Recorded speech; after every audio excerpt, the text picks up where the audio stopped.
नमस्कार दोस्तों, आप सभी का हमारे चैनल में स्वागत है। दोस्तों, आज की इस वीडियो में हम आपके साथ भगवान श्री कृष्ण की कहानी शेयर करने वाले हैं जो आपकी सारी चिंताएं दूर कर देंगी। दोस्तों, आप इस कहानी से बहुत कुछ सीखने को मिलने वाला है, इसलिए इस कहानी को अंत तक ध्यान से ज़रूर सुनें। तो बिना समय गंवाए चलिए कहानी की शुरुआत करते हैं। दोस्तों, इस कहानी की शुरुआत होती है एक बिजनेसमैन से जो अपने बिजनेस को लेकर काफ़ी चिंता किया करता था कि क्या होगा आगे आने वाले कल में और कैसे काम आगे बढ़ेगा और उनके इस प्रयास को उनका बच्चा संभाल पाएगा या नहीं। दोस्तों, उस बिजनेसमैन का एक लड़का भी था जो उनसे काफ़ी बार कहता रहता था कि पापा, आप मुझे हमारे इस बिज़नेस को संभालने का एक मौका दीजिए, क्योंकि अब मुझे भी बिज़नेस करना आ गया है। लेकिन वह व्यक्ति कभी भी अपने बेटे को मौका नहीं देता। दोस्तों, एक दिन इस बिजनेसमैन को दिल का दौरा पड़ जाता है और इसके चलते उनको हॉस्पिटल में भर्ती किया जाता है। जैसे ही ये खबर उनके बेटे को पता चलती है, उनका बेटा दौड़कर हॉस्पिटल में पहुंचता है। बेटा हॉस्पिटल में पहुंचने के बाद उसने ये देखा कि उसके पापा अब एडमिट हैं और डॉक्टर्स ने उससे ये कहा कि आपके पापा अब पहले से थोड़ा ठीक हैं और धीरे धीरे करके वे अब रिकवर हो जाएंगे। फिर उस लड़के ने अपने एक दोस्त को कॉल किया और वहाँ पर बुला लिया। फिर उसका दोस्त वहाँ पर आता है और उससे पूछता है कि क्या हुआ भाई। फिर उस बिजनेसमैन के लड़के ने अपने दोस्त से कहा कि मेरे पापा को दिल का दौरा आया है और उन्हें अस्पताल में एडमिट किया हुआ है।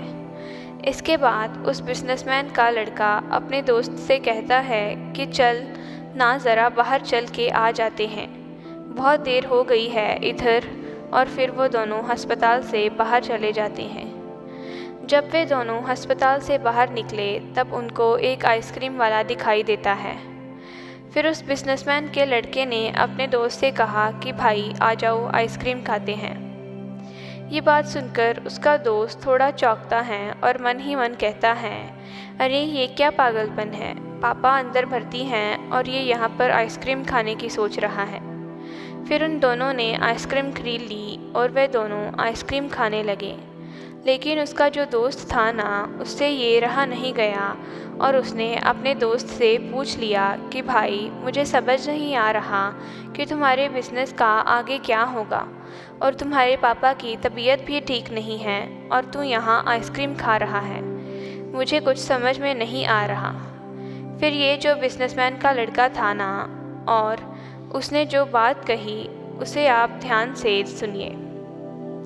उसने अपने मित्र से कहा कि मुझे ये मालूम है कि तू ये सोच रहा होगा कि मेरे पापा एडमिट हैं और मैं आइसक्रीम खा रहा हूँ, मज़े ले रहा हूँ, पर ऐसा कुछ नहीं है।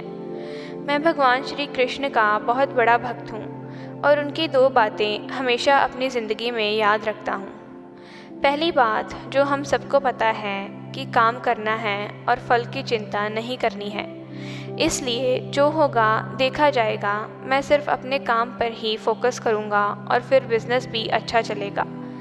दूसरी बात, वो लड़का अपने दोस्त से कहता है कि मैं तुम्हें भगवान श्री कृष्ण की कहानी सुनाता हूँ जो तुम्हें दूसरी बात क्या है वे अच्छी तरह से समझाएगी।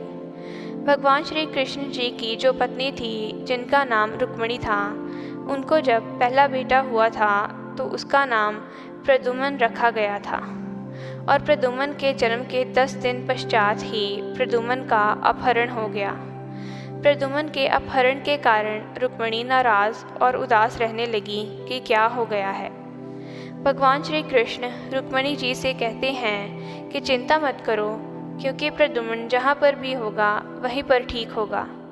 लेकिन इतना समझाने के बावजूद भी रुक्मिणी अपने बच्चे की चिंता में उदास और निराश रहती है और इस तरह चिंता करते करते रुक्मिणी जी के 18 साल बीत गए। 18 साल के बाद द्वारका में जब प्रद्युम्न की वापसी हुई और जब प्रद्युम्न द्वारका में वापस आए तो उनके साथ में उनकी पत्नी मायावती भी थी। अब समस्या ये थी कि मायावती की उम्र प्रद्युम्न से 20 साल ज़्यादा थी।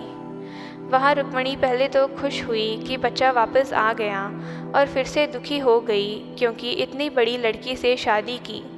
इसलिए रुक्मिणी फिर से भगवान श्री कृष्ण से जाकर कहने लगी कि ये क्या हो गया। फिर भगवान श्री कृष्ण जी ने रुक्मिणी जी से कहा कि जो हो गया है उसे स्वीकार कर लो और आगे बढ़ो और चिंता मत करो। लेकिन माँ रुक्मिणी ये कह रही थी कि बड़ी लड़की से शादी क्यों कर ली और यही लड़की मिली थी क्या, और इस बात वो स्वीकार नहीं कर पा रही थी। इसके कारण 7 साल तक माँ रुक्मिणी जी दुखी और निराश रही और 7 साल के बाद रुक्मिणी जी ने ये स्वीकार कर लिया कि प्रद्युम्न ने जो शादी करी थी वो ठीक है और इसके लिए ज़्यादा चिंता करने की ज़रूरत नहीं है, और उस शादी को उन्होंने स्वीकार कर लिया। दोस्तों, एक तरीके से माँ रुक्मिणी जी ने अपनी ज़िंदगी के 16 वर्ष उदासी में बिता दिए। इस कहानी को ख़त्म करते हुए वह लड़का अपने दोस्तों से बोला कि मैंने अब स्वीकार करना सीख लिया है, क्योंकि भगवान श्री कृष्ण जी कहते हैं कि जो हो रहा है उसे स्वीकार कर लो, ज़िंदगी अपने आप सहज हो जाएगी। दोस्तों, ये छोटी सी कहानी जो हमें 2 बड़ी बातें सिखाती हैं और यही बातों में आपके साथ शेयर करना चाहती थी। हमारी ज़िंदगी में जो कुछ भी घटता है उसे स्वीकार कर लेना चाहिए, फिर अपने आप ज़िंदगी सहज हो जाती है।